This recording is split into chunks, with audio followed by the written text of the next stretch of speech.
And this is my Lexus I mentioned in the last video. Bought it for $700. All leather, all the windows work, all the locks work.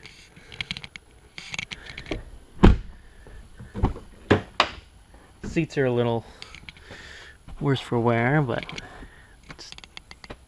for $600 you can't beat it. It's got the holographic dash.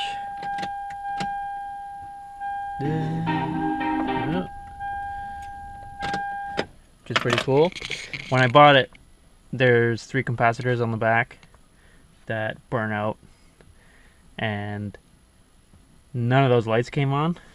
So even in the daytime you can't even see what you're doing. But I also got a sunroof. It even has, where is it here?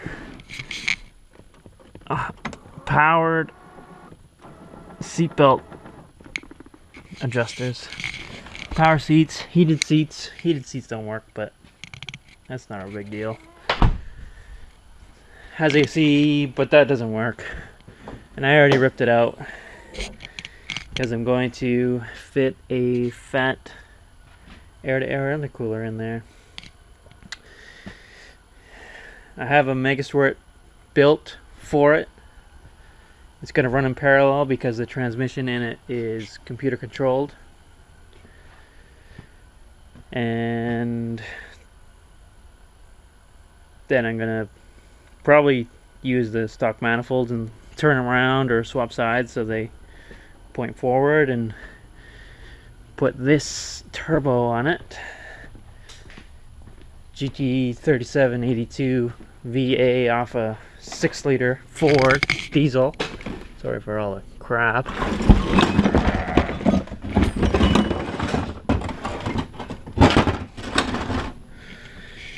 This big boy, which is probably going to be big for it, but it's small and big at the same time. So it should work out. And you can control them with the boost control circuit in the Megasquirt.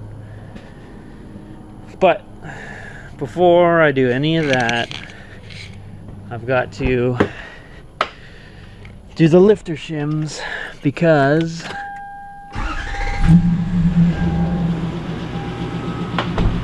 the tick tick tick tick tick.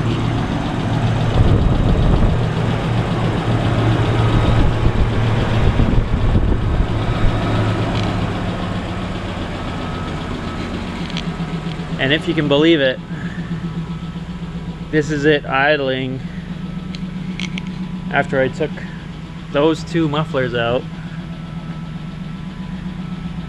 It has 5 mufflers. Well, now it has 3. Well, yeah, it's been good to me so far. All I had to do was put a thermostat in it. It was just running cold, so. And I did the upper control arms because the ball joints on them were worn completely out. Other than that, the cluster, ball joints, thermostat. I've been driving it every day. It's got a big trunk. Where's the thing? There.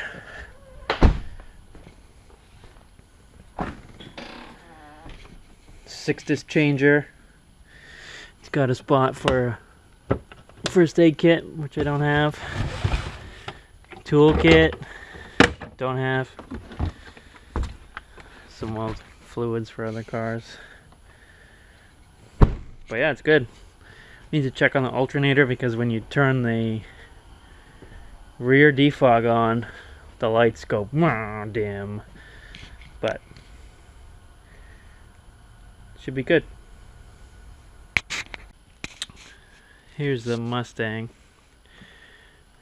New intercooler off the, like an ambulance. Stock rad on a new rad support.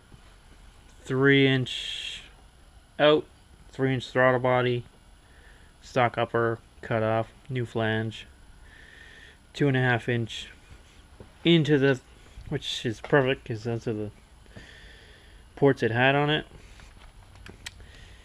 I took it to the dyno in, I don't know, November something, and was heartbroken when it only made 200 horsepower. But I found out why. I was doing the plugs, checking the cam timing, put a piston stop in it. Turns out the last time I did it, which was when I was building the 36-1 wheel, getting it all together, I didn't have it right. I had it, I think it was 6 or 7 degrees retarded. So my whole timing map was 6 or 7 degrees retarded, which makes sense because I was like 84% on these 83-pound injectors, which should be like 450 horsepower. But we'll get there. We'll see how it runs with the 7 extra degrees of timing. Other than that, I just put a blanket on the turbo, see if it helps any. I kept burning number 2 plug wire because it's right against the hot side of the turbo, so we'll see about that. As you can see, it lives outside. I have a tarp on it, but it's still, either the tarp's a piece of crap or it's just somehow getting in there, but it's soaking wet inside, like it's all water, which is not cool. Drips when you drive it, rains inside. I put the stock 8.8 back in, took the 9-inch out, it's over there. I reused the same coilovers. I just built some lower shock mounts, lower coilover mounts, and they fit right in there. They work pretty well. They're very stiff. I think they're 200-pound inch, so they're stiff. Batteries back here, meth still there.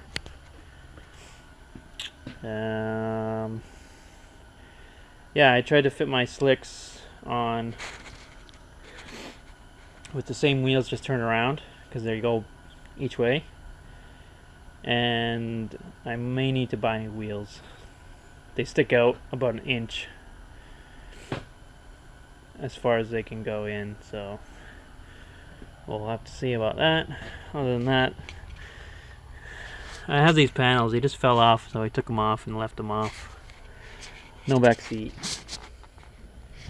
I may look for some new seats too, some lightweight ones, Kirky or something. And yeah, once I got back from the dyno, I checked my fuel pressure and made sure it was all keeping up, which would give me a false high pulse width on the injectors if the fuel pressure wasn't keeping up, but it was. So yeah, hopefully get some time to tune it here soon. Me and a few guys are gonna book a dyno day. Well, book some time on a dyno. The dyno days are over, and we'll see if we can squeeze some more out of her. And the plan for the Ranger right now is just to drive it. Once it's off jack stands and running, put a plate on it, drive it around. The Mustang is just gonna sit for a while until that time we book the dyno. Till then, well, we might do some road tuning on it. And the Lexus, which you can't really see, I'm just gonna drive it right now until the Ranger's on the road. Once the Ranger's on the road, I got some stuff behind there I gotta get out and finished for work. And then I'm gonna do the valve shims, lifter shims in that, and the valve covers are leaking, so same time. And then probably do the mega squirt at that time too, but not quite yet for turbo. Just get the mega squirt working, make sure everything works with the stock computer, and just have fun with it. See if you can make any more power. See if you can, yeah, make it.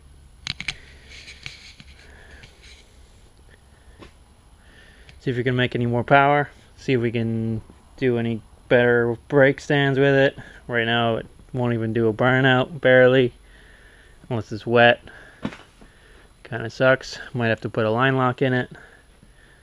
We'll see. And we're working on the Ranger lately. Got the engine back in. The trans and the engine had a fairly good oil leaks in them, so new front seal on the trans.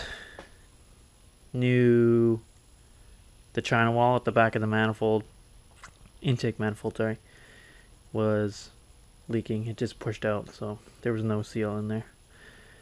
I put a new cam. It's just a stock HO cam in it because the one I had was far too big and pulled zero vacuum at idle, so it was hard to drive with no brakes. I put new headers on it as well. I don't know if you can see them in there. They're just early Mustang headers. They fit pretty well. 2.5-inch Y pipe exhaust to a 3-inch super turbo muffler. And it goes out. I just need a bit more to extend it out past the bumper. Ends at the rear axle right now. But just a couple things to finish off today. Tie in my wideband to the Mega Squirt. Tune her up a bit. Drive it out. Make sure it's not leaking anything. Drive around the farm a little bit. And then I've got to finish this pole for work, so just so I can get it out of here, clean up all that stuff, and then I can start work on the Lexus probably after Christmas. The other day when I was finishing the exhaust off here, I noticed some water on the ground. Thought it was kind of weird, and then I went to fire it up to hear the exhaust. Came over to hook the battery up, and somehow the top blew off it. I'm not really sure what happened. Like I said, it was disconnected. Just blew its top. There, you can still see it. There's white stuff. It's all oxidizing now. Pretty much everywhere in here. I'm gonna get it out today and hose it off a bunch, as much as I can. I know it's been there for like a week, but gotta do it, even though it's gonna freeze. Well, that's the new exhaust. I just still extend it. Still has a little bit of an exhaust leak on each side now, but should be able to torque those down. I'm missing one bolt, so we'll see how it goes. Seems like no matter what happens, the hose always gets run over. Give her a little hose down. Get rid of all that battery acid.